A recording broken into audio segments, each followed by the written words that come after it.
Imagine growing up believing you were completely ordinary, living in a cupboard under the stairs, being treated like an unwanted guest in your own home. And then, on your 11th birthday, discovering that you are a wizard. Not just any wizard, but the most famous wizard in the entire magical world. This is the incredible story of Harry Potter and the Philosopher's Stone. Our story begins on a quiet night in England. A powerful dark wizard named Lord Voldemort has fallen. For years, Voldemort terrorized the magical world, spreading fear wherever he went. Yet somehow, when he attacked a baby named Harry Potter, his power was destroyed. Nobody understood how. The only thing left behind was a lightning-shaped scar on Harry's forehead. The magical community celebrated. They called Harry the boy who lived. But Harry was too young to know any of this. He was left on the doorstep of his only living relatives, the Dursleys. Unfortunately, the Dursleys hated anything unusual.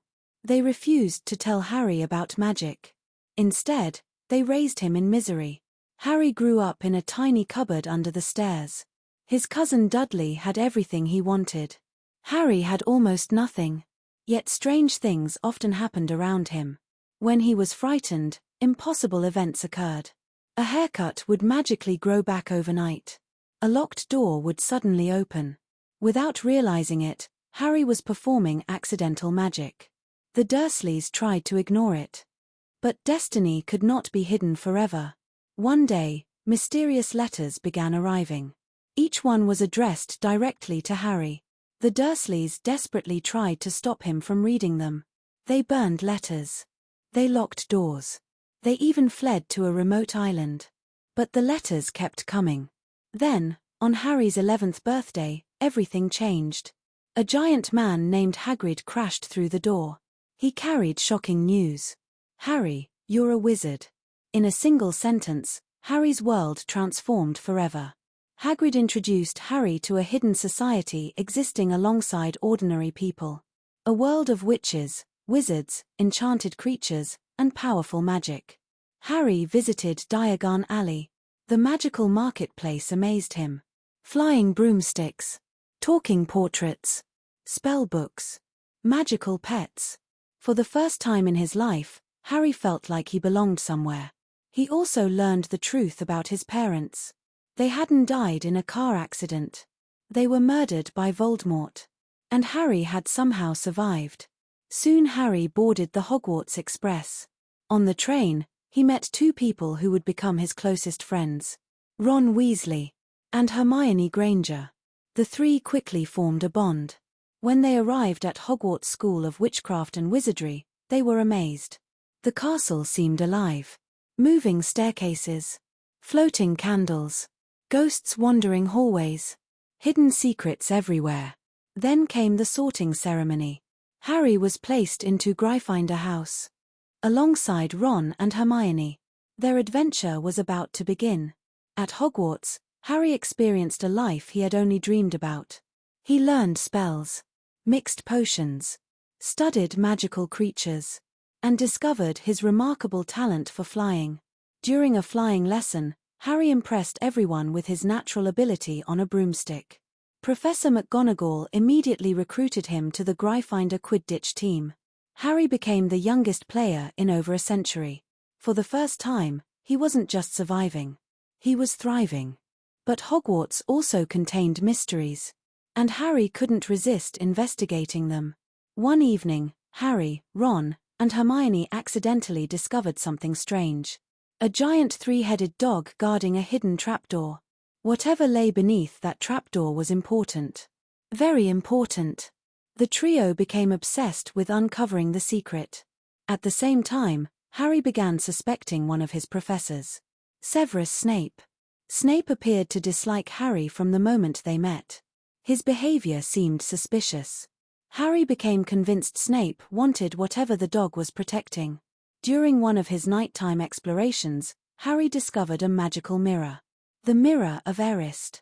When Harry looked into it, he saw his deepest desire. His parents. Alive and standing beside him. Night after night, Harry returned. Desperate to see them again. But Hogwarts headmaster Albus Dumbledore warned him. The mirror showed dreams, not reality. Living entirely in dreams could prevent someone from truly living.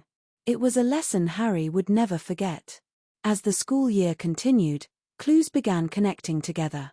Harry learned about an ancient magical object, the Philosopher's Stone, a legendary stone capable of granting immortality and producing unlimited wealth. If Voldemort obtained it, he could return to full power. Harry became convinced that someone was trying to steal the stone. And he believed that someone was Snape. Determined to stop the theft, Harry, Ron, and Hermione prepared to act. One night, they descended through the trapdoor. What followed became the greatest adventure of their first year. Each challenge tested a different strength. Deadly magical plants. A room filled with flying keys. An enormous enchanted chessboard. Ron sacrificed himself to win the chess match. Hermione solved a dangerous potion puzzle using logic. Both demonstrated extraordinary courage. Finally, Harry continued alone. The truth. At the end of the journey, Harry expected to confront Snape. Instead, he discovered the truth. The real villain was Professor Quirrell. The timid professor had secretly been serving Voldemort. Even more shocking, Voldemort himself was hiding with Quirrell. Weak and desperate. Waiting for a chance to return. Harry realized he had been wrong about Snape all along. The person he mistrusted had actually been protecting him. Harry versus Voldemort. Quirrell attempted to seize the Philosopher's Stone. But Dumbledore had hidden the stone within the Mirror of Erist. Harry managed to retrieve it because he wanted to protect it, not use it. A fierce confrontation followed. When Quirrell touched Harry, something extraordinary happened. His skin burned. He could not harm Harry. The protection left behind by Harry's mother's sacrifice still existed. Her love continued protecting him years after her death. Quirrell was defeated. Voldemort escaped. But his return had been delayed. For now, the wizarding world remained safe. Harry awoke in the hospital wing. Dumbledore explained many of the mysteries. The Philosopher's Stone would be destroyed. No one would be allowed to misuse its power. At the end-of-year feast, Gryffindor House was awarded enough points to win the House Cup. Harry, Ron, Hermione, and Neville Longbottom were recognized for their bravery. The school erupted in celebration. For Harry, Hogwarts had become more than a school. It had become a home. A place where he had found friendship, purpose, and family. But greater challenges still waited ahead. Because Voldemort was not truly gone. And Harry Potter's journey was only beginning. And that was the story of Harry Potter and the Philosopher's Stone, a tale of friendship, courage, sacrifice, and discovering who you truly are. From a lonely boy in a cupboard to a hero standing against darkness, Harry's first year at Hogwarts laid the foundation for one of the most beloved fantasy sagas ever written.